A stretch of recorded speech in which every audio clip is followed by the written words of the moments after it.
kayak tadi di pending. Penasaran kan? Masih ada lagi nggak kamu yang salah paham, tapi masih bertahan sampai sekarang, belum ada yang mediasi?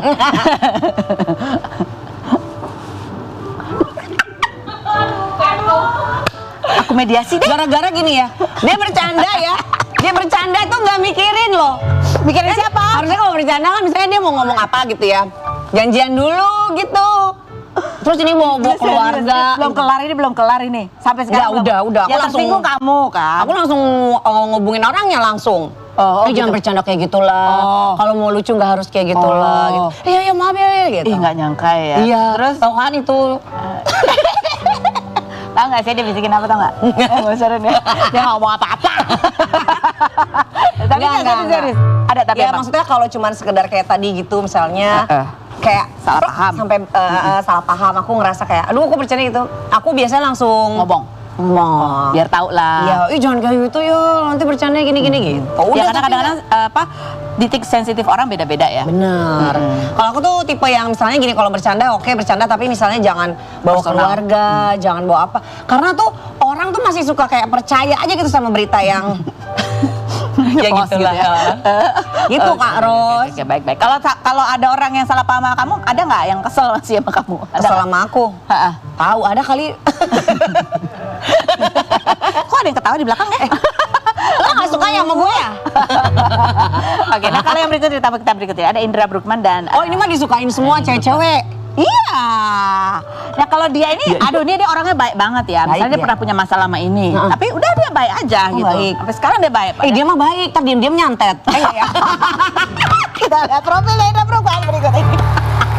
Bersama dengan Indra Bruggman dan kakaknya Rani, begitu ya. Ini ada artikelnya, cantiknya Rani dengan wajah blasteran gitu. Kakak Indra Bruggman yang geluti bisnis kuliner dan juga fashion. Tadi ribut nih sebenarnya, siapa yang menemani siapa gitu jualan?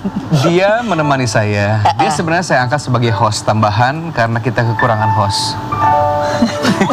Gimana sih? Kan kamu udah 2015 kan bisnis fashion itu kan? Iya. Jadi gimana sih ceritanya? Kalian tapi kompak loh ya, kompak. Coba kita lihat ada seperti apa sih Indra bantuin Rani jualan. Rani bantuin Indra. Rani bantuin Indra. Siapa yang bantuin siapa? Kita lihat buktinya berikut ini. Bantuin Indra, karena Indra nggak ngapa-ngapain. Perasaan dari tadi yang ribet kamu karena kayaknya. Indra harus bikin konten. Sebenarnya kan otak yang bekerja tuh Indra di situ. Karena itu Indra yang punya akun, Indra jualannya di situ. Cuma Rani sebagai peran pengganti lah, pemeran pembantu di situ tuh. Gitu.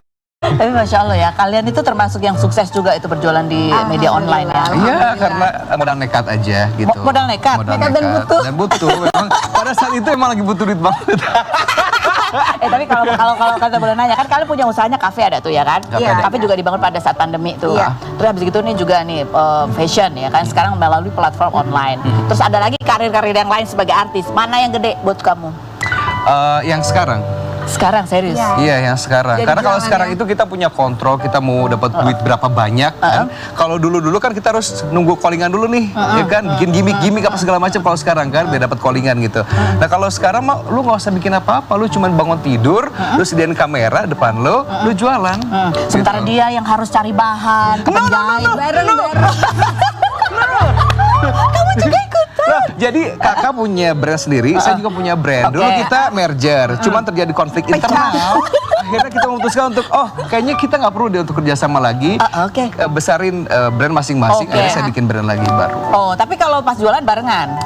Sekarang barengan, aku titip barang ke dia malah. Iya, dia jadi vendornya aku, jadi aku yang berkuasa. Oh, enak banget ya. Kamu nggak perlu susah payah biar dia aja. Makanya dia bilang enak banget lu, gue yang jualan, lu yang jalan-jalan.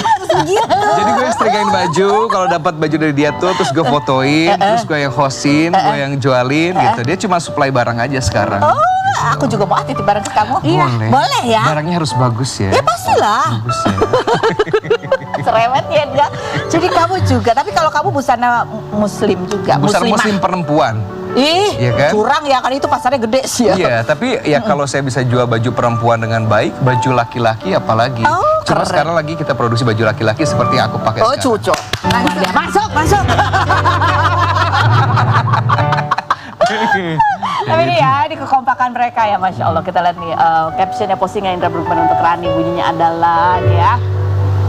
Oh ini, dia nemenin teman-teman jalan-jalan, partner jalan-jalan, medical check up dan nyari cuan, gitu nyari ya. cuan bareng. Ini kalian kompak. Dan kamu pernah ceritakan ya Indra bahwa ya salah satu yang diharapkan almarhumah mama kalian itu adalah supaya anak-anak tuh ngumpul terus, silaturahmi tetap terjalin gitu.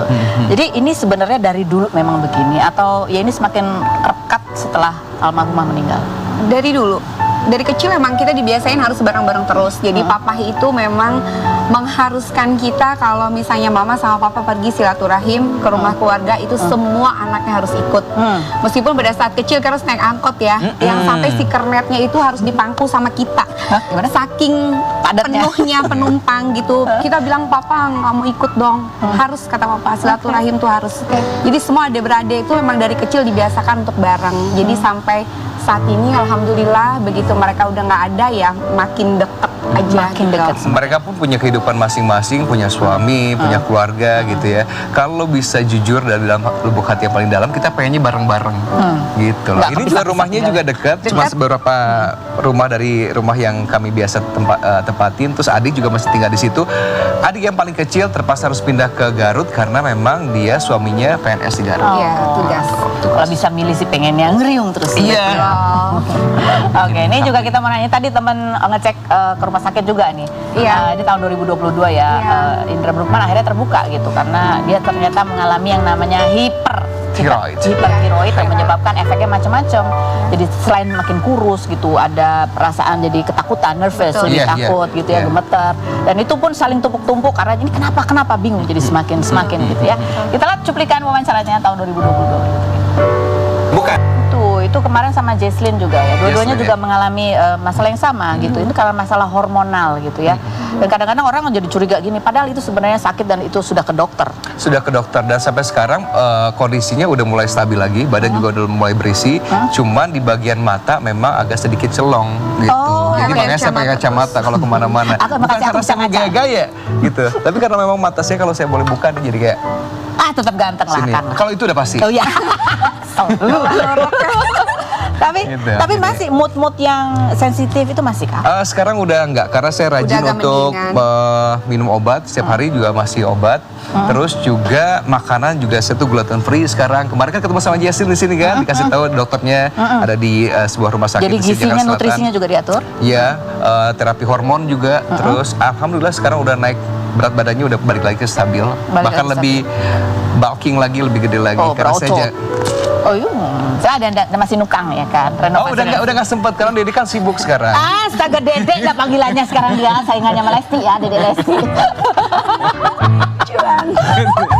Kita mau nanya sama Rani. Rani, gimana kamu sebagai kakak gitu ya, ngadepin adik yang waktu itu juga lagi sakit, dan lagi sensitif, lebih emosional Betul. gitu ya. Gimana sih? Setelah berikut ini kita bahas, jangan kemana. Tetap di Ruang Publik.